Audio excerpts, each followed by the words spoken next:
Hello, Aries. How are you? Today is February 3rd, 2024, and we're going to take a look at your cards for the week.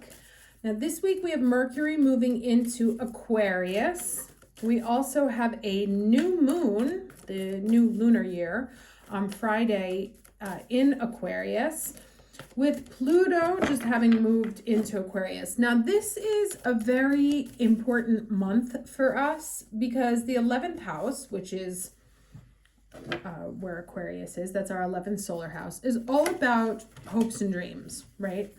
And your people, finding your people, your tribe. And with Pluto there's going to be lots of transformation over the next 20 years. But remember, we have the North Node in Aries right now. So that's an important energy pulling us towards our future. Pluto is about transforming our hopes and wishes. And as this stellium forms, the Sun, Mercury, Mars, Venus in Aquarius, each time they move in, they have a meeting with Pluto. Now, this is the first and only time they're going to meet with Pluto while while the North Node is in Aries. So this is a great month for kicking off transformations in money, love, how you go about doing things, the things that you want, the things that you think about, how you speak, how you think, the people that you want to be around, what your dreams are, how you go about getting your dreams, the people of your dreams. So pay attention this month. And at this new moon, try and do some sort of new moon manifestation ritual, because this is a very important, big time. And you don't want to let the energy of this month just slip by. As if it was just any other month. This is a big month, okay? So, and at the end of the month, around the 25th, we go into our eclipse season. Now, let's go ahead and get started with the energy of the week. Can I get the overall energy for Aries for the week of February 3rd? Energy for the Aries watching this video. Okay, power. Yeah, so the key word for Pluto, let me move this so you can see, is power. This is about getting power, the universe sending you power. Now, remember, with Pluto, sometimes the process is pleasant. Sometimes it can be a little bit more difficult. It depends on how willing you are to make the changes that are necessary to get you where you need to be. But this definitely talks about coming into power, about the universe raining power down on you. You may have what's the other saying that they say? When God wants you strong, he doesn't send you courage, he sends you challenges. So sometimes we get our power by realizing that we don't have any, or that it's being challenged, and we are forced to step up and take our own. Now, the message here is, this is your time. What I said, February, big month, and I just saw 333 there. So this is your time. This is the time to claim your power and step into your potential. This doesn't necessarily mean that you will be without fear. You might feel uncertain, but do it anyway. Be courageous. Let the world hear your voice. Take a stand. Stand up for yourself and for others. Share your passion. Teach from the heart. Write, and your words will have great meaning. Hold your body as if you are incredibly valiant, noble, and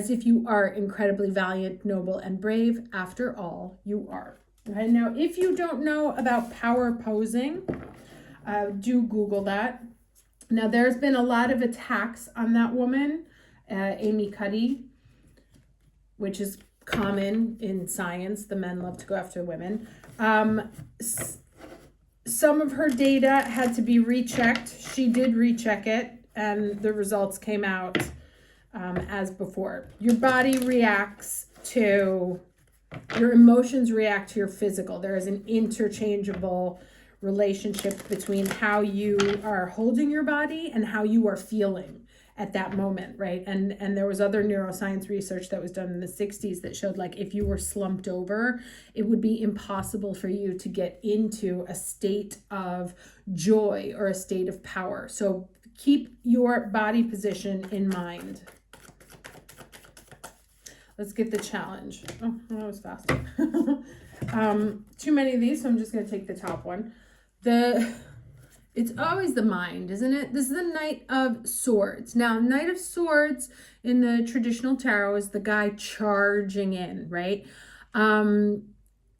This month is a month you want to be very conscious about your actions, about the things you do, about the things you say, about even your own body, right? That's what I said.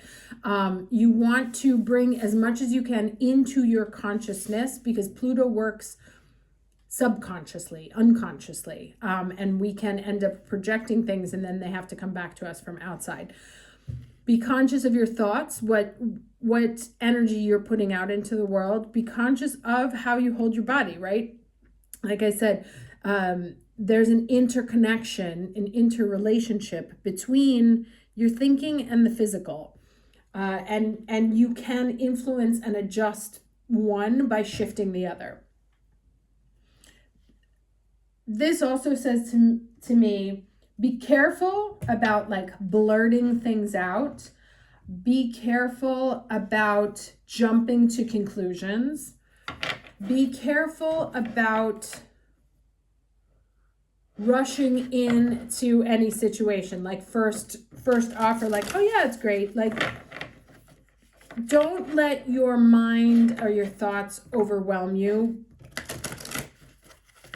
in any way, in positive and negative. Make sure that you are grounded and able to respond and not react, right? Because you will be supercharged, and this can also be like lashing out, saying the wrong thing, or saying something far more aggressive or powerful than was intended.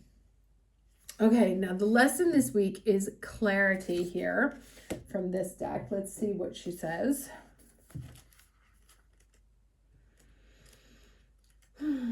Okay. Take time out to focus on the subject of your inquiry and declutter that busy mind of yours. You're being urged to bring some order into your life and to make plans. It's the only way to achieve your dreams, right? That's 11th house language. It's time to be absolutely crystal clear about what it is you actually desire. You can achieve this by taking time out to decide what your goal is, plan how you can reach it, work out a schedule, and then focus. The universe cannot respond to a muddle head. So clear your mind of any unnecessary meanderings and allow yourself some clarity of thought. Okay, it says here, an explanation is lost on you. Engage in meditation. Work with the element of air to expand the mind. Someone has misunderstood you, and be careful what you wish for, right? So those were all kind of messages that had come up beforehand. Actually, I'm going to use a different deck.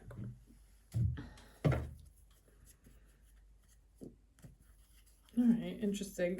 There's like a whole handful of major arcana here at the bottom. The first one is on the Knight of Swords and the Sun. All right, let's get some cards for the week. Can I get 3 cards, please, for the week of February 3rd? All right, 3 right there.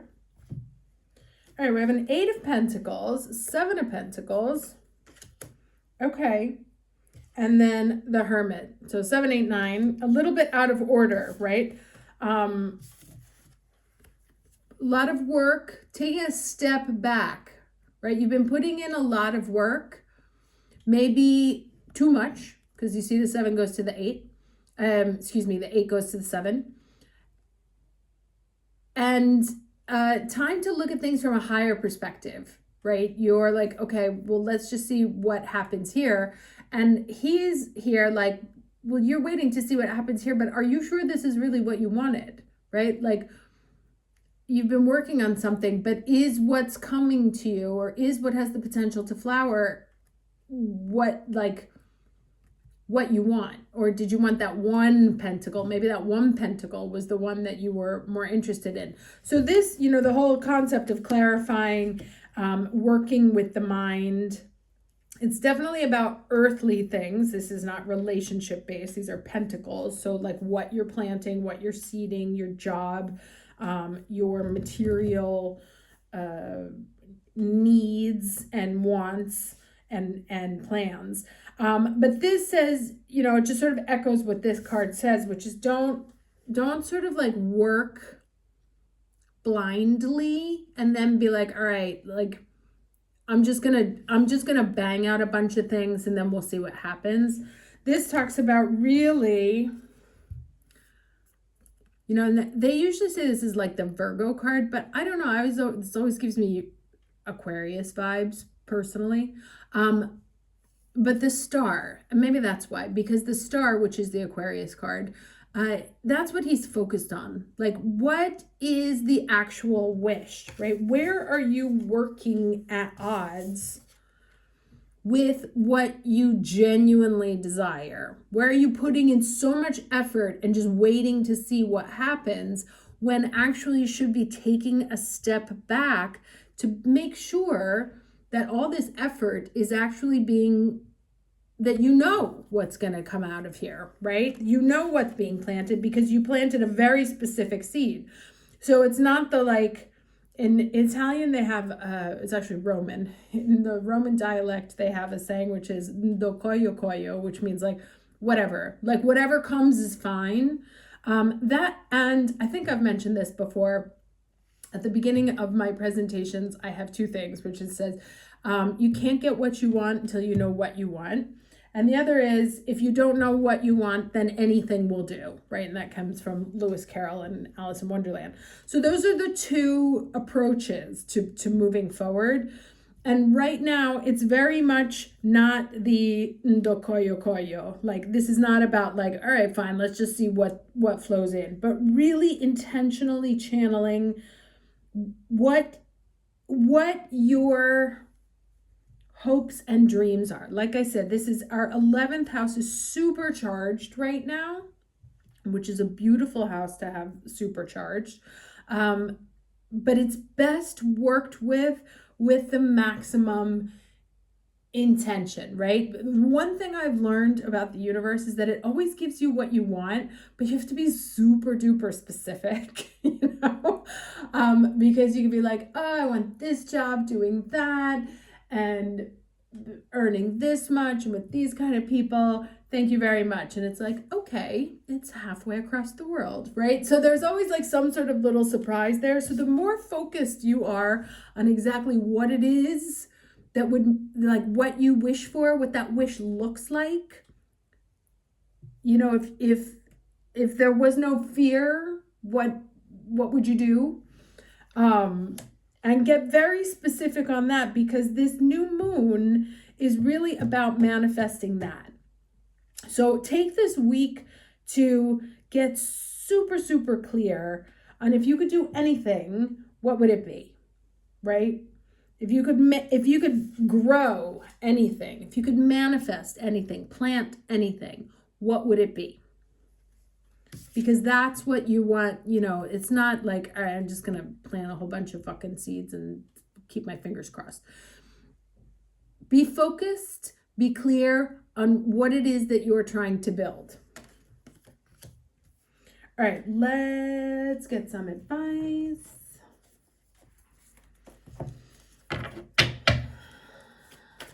Okay, actually, no, I'm going to switch this deck too.